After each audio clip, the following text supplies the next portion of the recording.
Dear teachers, it's my pleasure to bid you all a genial welcome. Today we'll discuss the question, what makes a good speaking activity?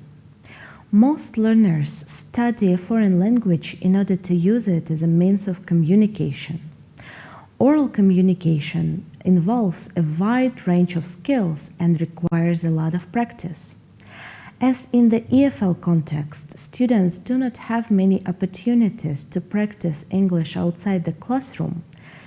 The teachers should give them as many chances as possible to speak English in the classroom. I will use the materials from the course book for the 5th grade.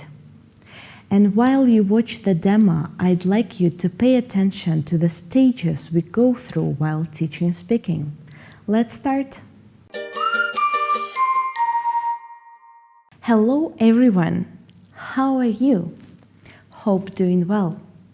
Today I'm in a good mood because yesterday I passed a driving exam and it was a piece of cake. If it was a piece of cake, was it difficult or easy? Right, it was easy. A piece of cake is something easy to do. So, is cooking difficult for you? For me, it's a piece of cake. It's very easy. And today, we continue talking about food. So, let me ask you a question. What do you call sweet food that people usually eat after the main part of a meal? Right, dessert. Is broccoli a dessert? No. Do you eat dessert before or after the main dish? After. Can ice cream or a cake or an apple pie be dessert? Yes, it can. Let's repeat it together. Dessert. Dessert. And one more time. Dessert. Good. Can you spell it?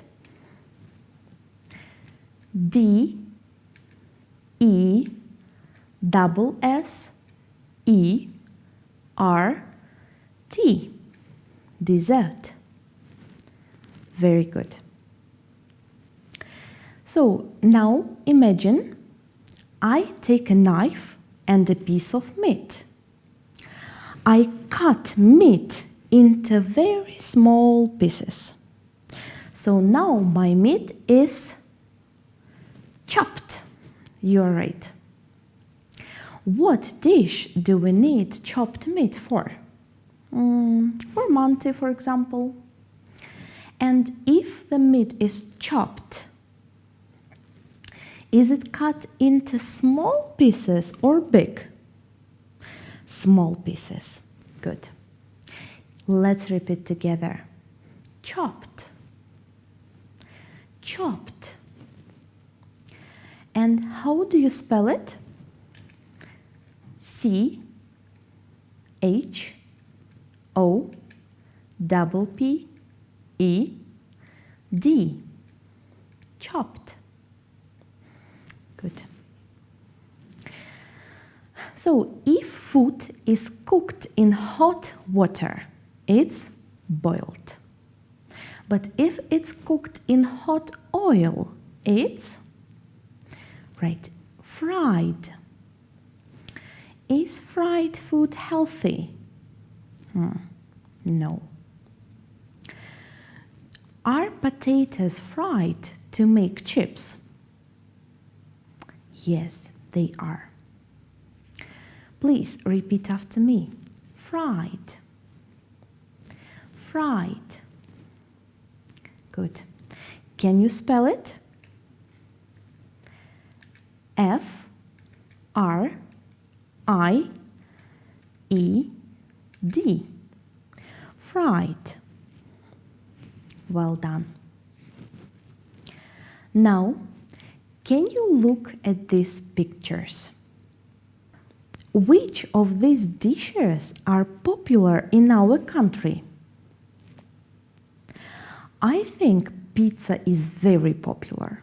You can find it everywhere. And which of them do you like? I like sushi, and I don't know anyone who doesn't.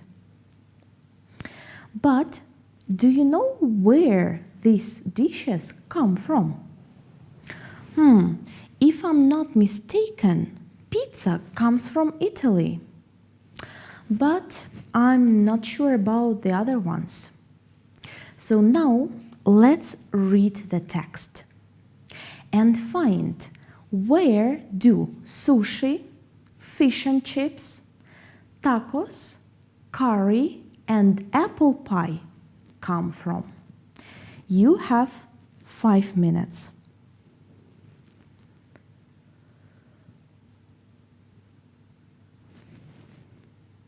Okay, let's check it together.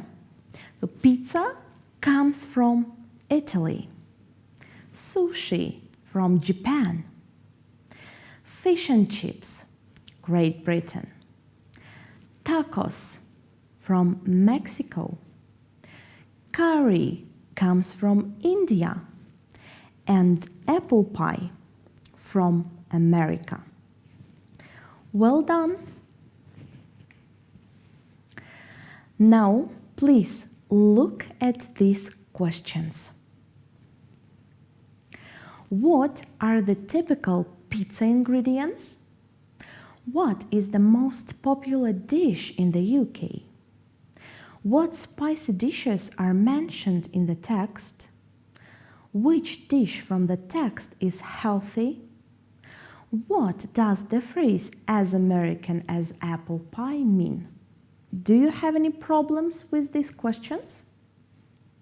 No? Then read the text again and answer them.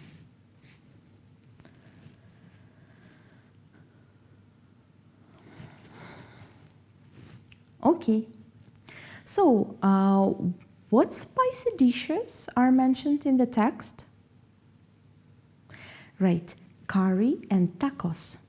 And which dish is healthy? Sushi is healthy. Good job. Okay. Now, I want you to work with your friend and answer these questions. Do you like any of these dishes from the text? And would you like to try any of these dishes? Please remember your friend's answers. You have 3 minutes. Good. Did you have the same answers with your friend? Because the tastes differ. Good. And what Kyrgyz national dishes do you know? For example, kurdak, beshbarmak, sümölök, manti, etc. Now you are going to work in groups, so you can do it with your friends or sisters and brothers.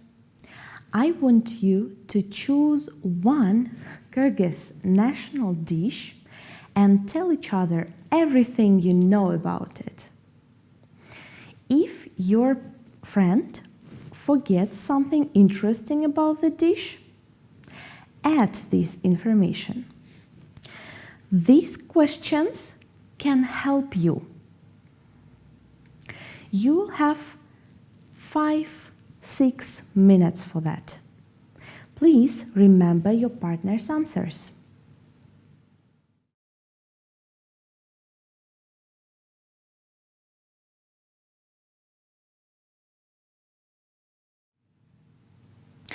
Okay, did you remember the information?